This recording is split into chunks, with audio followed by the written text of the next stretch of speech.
Hi everyone and welcome back to Googie's Kitchen, and if you are new here then hello and welcome. My name's Alexis and I post 2 videos a week on a Tuesday and a Thursday at 7 AM. So if you love a recipe video like this one and you want to see more, then please don't forget to hit that subscribe button. And now I'm going to share with you my 3 favourite vegan soups. As I just mentioned, today I want to share with you my 3 favourite vegan soups. So I think soup is a delicious meal, especially on a cold winter's day. It's such a lovely meal to have to warm you up. I often serve soup. I normally serve soup like once a week, but I always try to vary the soup that we have so it makes the meal more interesting. And I've invented quite a few since I have started experimenting with different flavours and textures, and these are 3 of our favourite.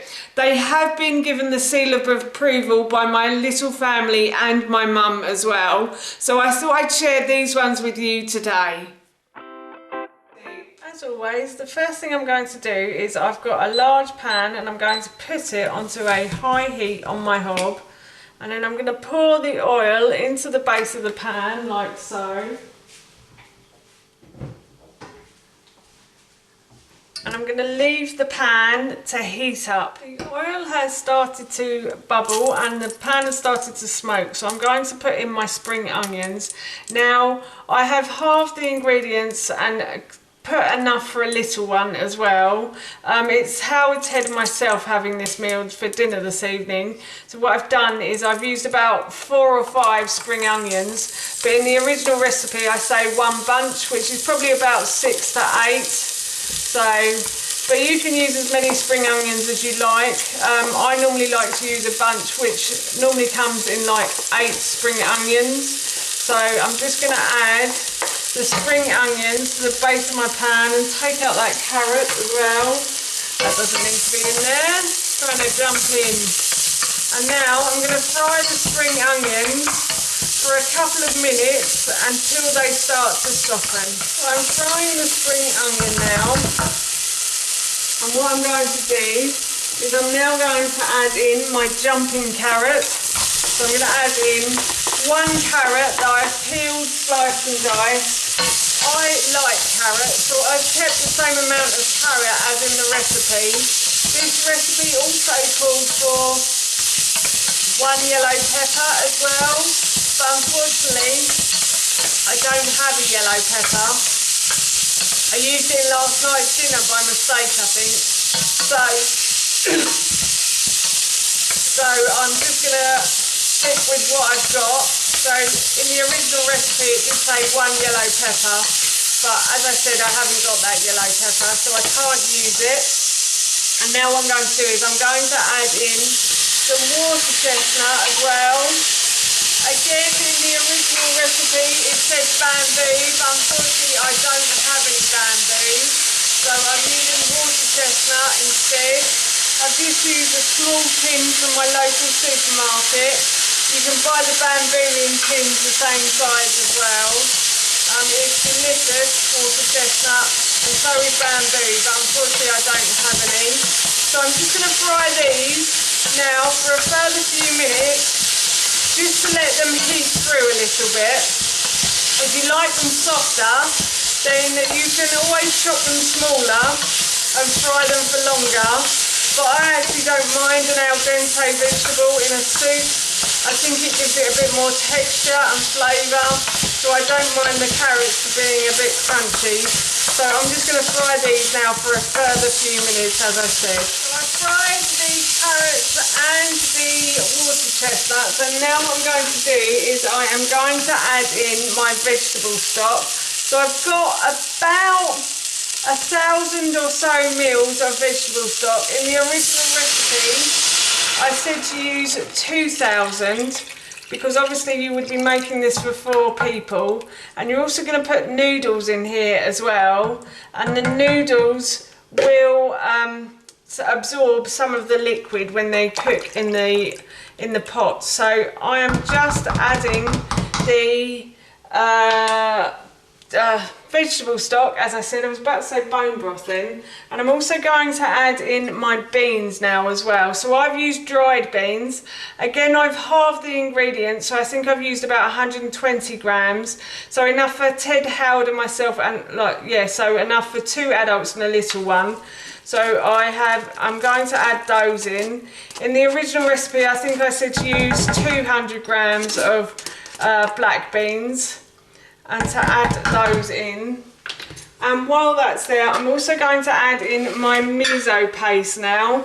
Miso paste is a fermented paste. You can buy it from your local supermarket. Ours sells it, or I think you can get it in a health food store as well.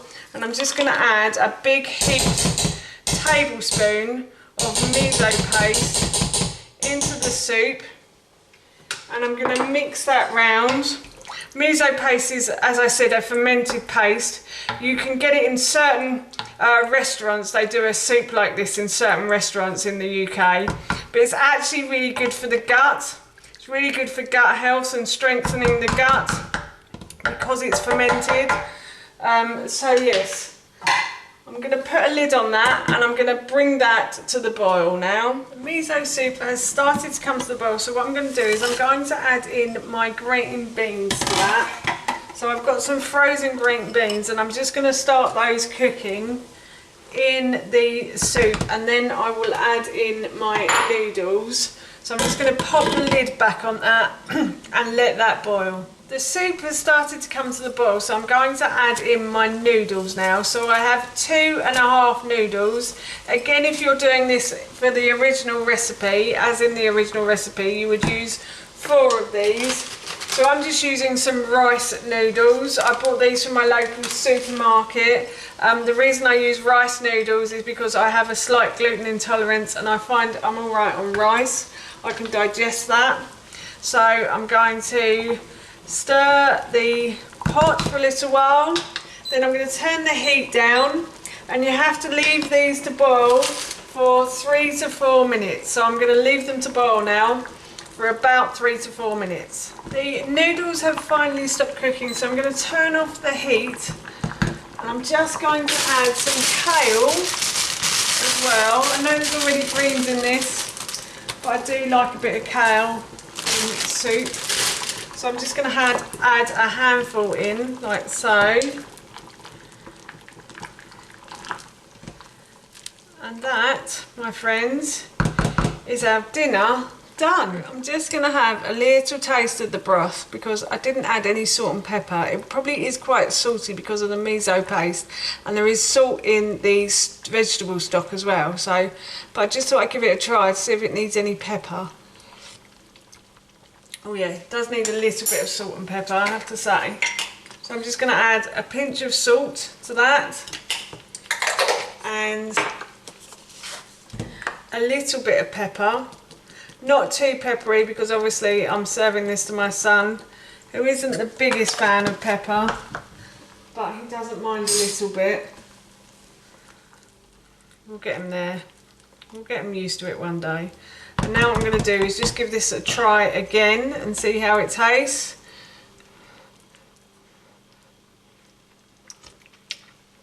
Oh yeah, that's much better. Yeah, so that is definitely our dinner done.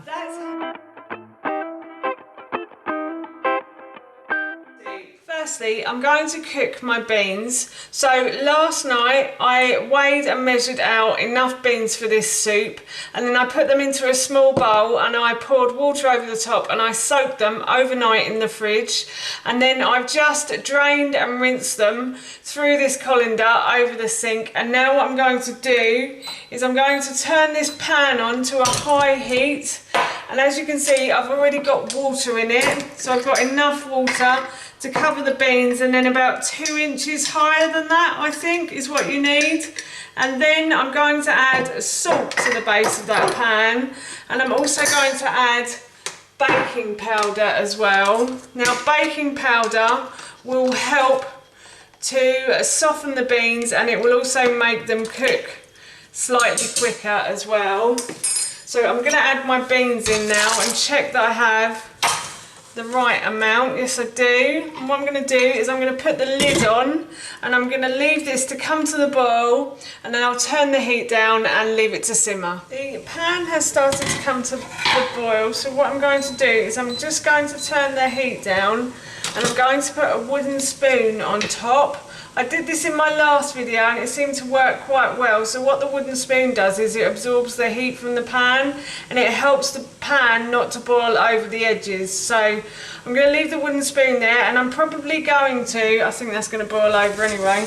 I'm going to cook the beans now for about, I'd probably say a good half an hour before I put them in the pot, because they have been in the cupboard a little while. They're okay still to eat, but the longer they are in the cupboard, the longer it takes to cook them. So I would cook them for longer if they've been in the cupboard for a long time. So yeah, I'm off to do the rest of the veg now. Now that the beans are cooking away nicely on the hob, what I'm going to do is I'm going to put the vegetables and all of the other ingredients into the slow cooker pot. So I have peeled and sliced one red onion. Now it doesn't really matter how big or small you make this. I've made my vegetables fairly small, but honestly it doesn't matter because you're going to blend it all at the end anyway. So I've done one red onion that I've peeled, sliced and diced, and then I've peeled probably about 200 grams of butternut squash, and I've just cut it into 1 centimetre pieces. And then I also have 1 carrot that I have peeled, sliced and diced as well, and again that's in about 1 centimetre pieces. But as I said, don't worry too much about the sizes because you're going to blend the soup at the end anyway.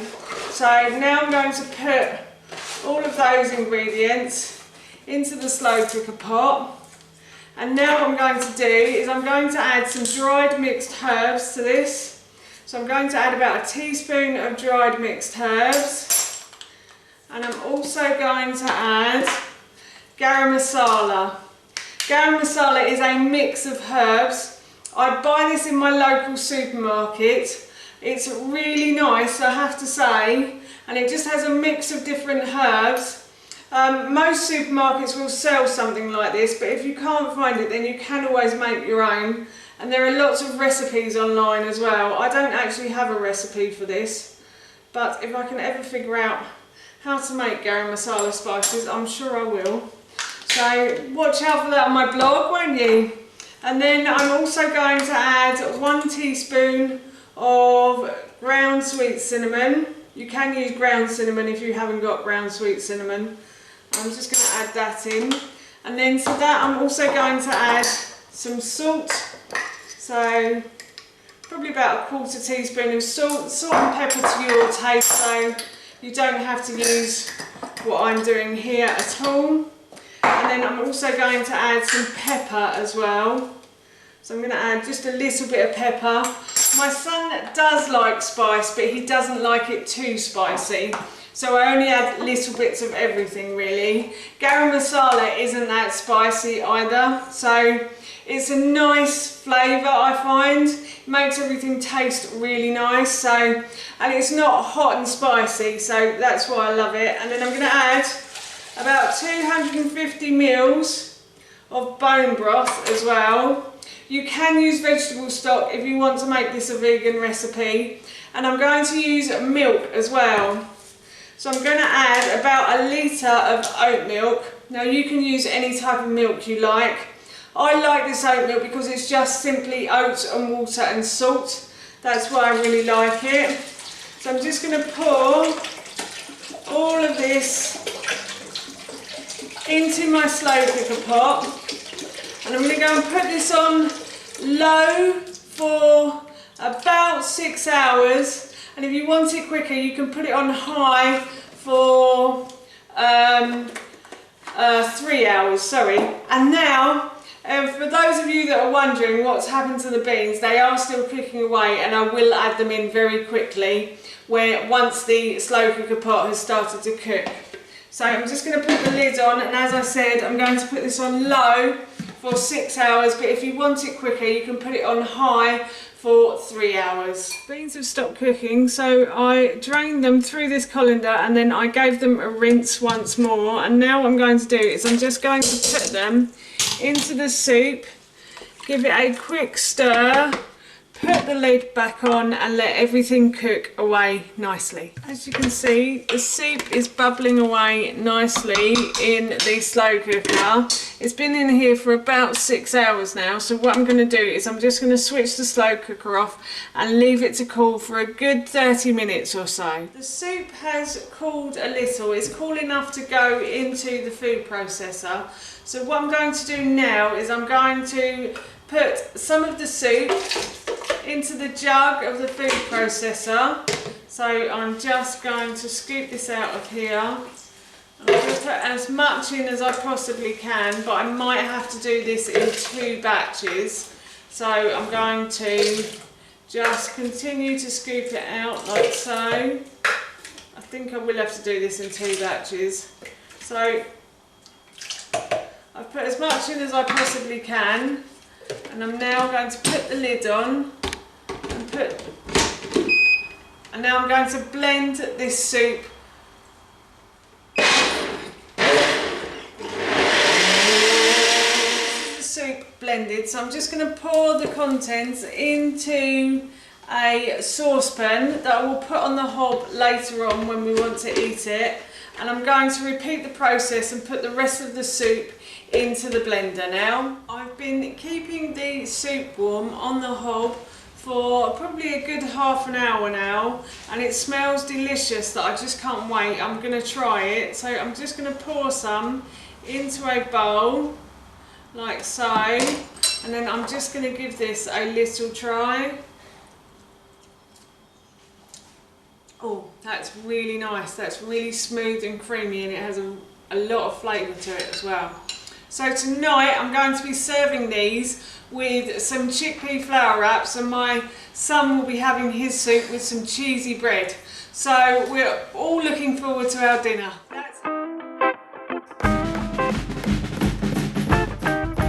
For this recipe you will need oat milk, and I have about 800 ml, so I'm making this soup as if it serves 2. So the first thing I'm going to do is I'm going to pour my oat milk into my food processor like so, and then I'm also going to add some cannellini beans. These are dried beans that I've cooked as per the packet instructions, but you can use tinned beans if you want to. If you're making it for 2, I would use 1 tin. So I'm just going to put those into my food processor. And then I also have some broccoli as well. So as with the beans, I've cooked the broccoli already, so I just boiled it for about 5 minutes, and I'm going to put that in. You can leave a bit of the broccoli if you want something to crunch on or munch on while you're having your soup. So yeah, you can leave a few bits, but I'm not going to. I like to throw it all in, to be honest. And then I'm also going to add some cashew nut cream cheese. Now this is homemade cashew nut cream cheese, and the recipe for this I will link in the description box below for you. I've done a video on this as well, so we'll link that down below. It's really easy to make, and yeah, it doesn't take much time at all. But of course you can buy vegan cheese if you want to add vegan cheese to this. Or you could use cream cheese as well. If you have a vegetarian coming, then you could just use a bit of cream cheese. And then I'm just going to add a pinch of salt to add extra flavour. And I'm also going to add a bit of pepper as well. So a little bit of pepper, not too much. And then I have some nutritional yeast to add to this. Nutritional yeast is a plant that tastes like cheese. Don't ask me how it grows, I don't know which plant it comes from either, but it's absolutely delicious, and it smells just like cheese as well, and it tastes like cheese, but it doesn't melt like cheese, that's the only thing. But in soups like this, it's perfect. So I'm just going to add a couple of tablespoons of that, and I've already added some of this to the cashew nut cream cheese as well. So this is going to taste extra cheesy, hopefully. And now what I'm going to do is I'm going to blend all of these ingredients together. I've blended the soup until it is smooth, so it looks like this now. And what I'm going to do is I'm going to take this over to my hob and heat it up, and then I'll bring it back and try some for you. I warmed the soup through for about 3 to 5 minutes, so it's nice and warm now, and I'm just going to add a little bit to the bowl, and I'm just going to try some. It smells really good. And it tastes really good too. You can really taste the broccoli, and there's a certain creamy cheesiness from the cashew nut cream cheese as well. It's really nice. It's like blended up cauliflower cheese. If you like cauliflower cheese, then I'm sure you're going to love this. That was my 3 favourite vegan soups, and those recipes I will link in the description box below for you. They all look so tasty. I think I'm going to have to go and make a couple now. So for now, that's it from me. Thank you so much for watching. Please feel free to give me a big thumbs up if you enjoyed this video, and please feel free to leave any comments below. What's your favourite soup and how do you like to eat it? I would love to know. And please don't forget to hit that subscribe button. See you all soon. Bye.